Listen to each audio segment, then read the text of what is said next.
Pag-usapan natin ang dalawang movie sa iconic slasher franchise ng I Know What You Did Last Summer. Bago ko i-review sa next video ko yung bagong I Know What You Did Last Summer na movie, balikan or i-recap ko muna yung dalawang naunang movie. Let's go! PS, wala tong masyadong spoilers para pwede nyo pa rin balikan. Let's go! Apat na magkakaibigan ang nagsiselebrate on July 4 kung saan nasa sakyan nga sila at meron nga silang pupuntahan. Sa gitna ng biyahe, dito nga sila may matatama ang tao na tatakot sa kanila. Sa takot na makulong at masira nga yung mga buhay nila since mga teenager pa nga lang sila, nag-decide na nga lang silang tumakas at gawing sikreto na lang to. Kalipas ang isang taon, nagkahiwa-hiwalay na nga sila dahil nga doon sa nangyari until meron kang ma-receive na note yung isa sa kanila. Nakasulat dito na I know what you did last summer. Dahil sa takot na may nakakaalam nga nung ginawa nila, dito na nga sila nagsama-sama kung saan mas matatakot nga sila nang isa-isa nga silang atakihin ng isang taong may malaking hook. Sa mga susunod na araw, dito nga nila aalamin kung sino nga ba itong umaatake sa kanila at konektado nga ba ito sa nabangga nila dati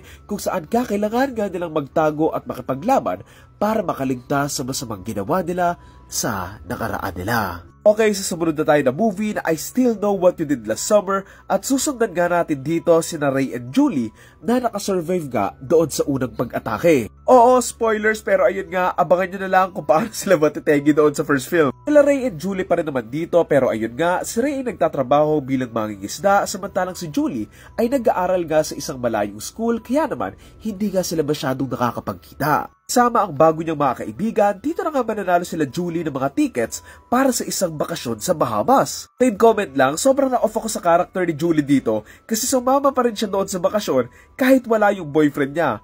Plus, pumayag siyang kasama yung taong may crush sa kanya tapos nagsama pa sila sa iisang kwarto.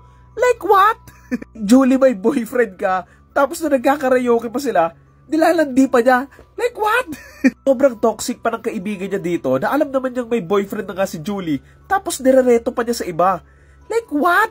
Yaks! No wonder ganun yung nangyari kay Ray sa may part 3 sige na, tuloy na tayo. Pagdating nga nila sa isla na yon, dito na nga sila magsasaya doon sa bakasyon nila pero magbabago nga ito nang meron ngang umatake sa kanila at sa lahat ng taong nasa isla nga na yon. Gustuhin man nilang umuwi pero hindi nga nila magawa kasi nga wala ngang bangka palabas nga noong isla.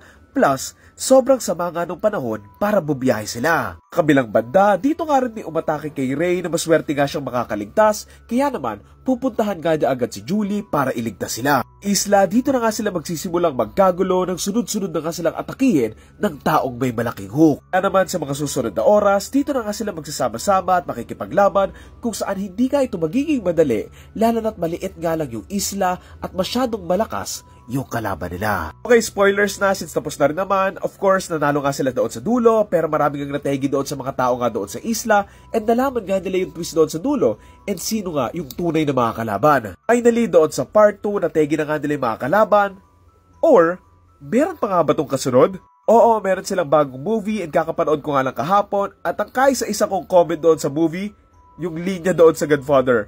Look how they massacred my boy!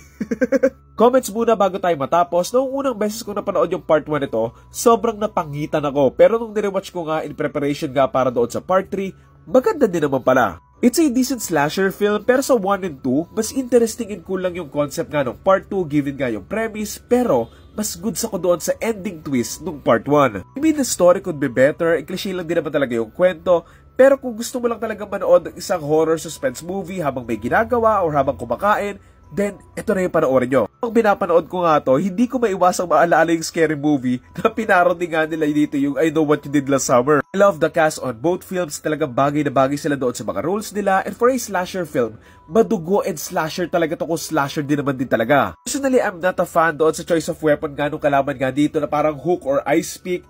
Pero if it works naman din. Usapang cinematography and sound design naman, it aged very well to be honest, na maganda pa rin naman yung pagkakagawa nito kumpara sa mga slasher and suspense movies kayo. Pero may flaws lang din talaga sa characterization ng ilan sa mga characters na may mga traits sila na unlikable and questionable din talaga. Mas may mga random decisions na ginagawa lang talaga sila na medyo stupid, pero it's normal lang din kasi talaga sa isang slasher film ng mga teenager yung bida. So yeah, baka okay na rin yun. Again, ang title ng movie, I Know What You Did Last Summer and I Still Know What You Did Last Summer, and ang torta rating ko for both ay 5.5 or 6 out of 10. Nagawa ko ng review tong bagong I Know What You Did Last Summer, so abangan nyo na lang yun kung gusto nyo. Yun lang. Thank you.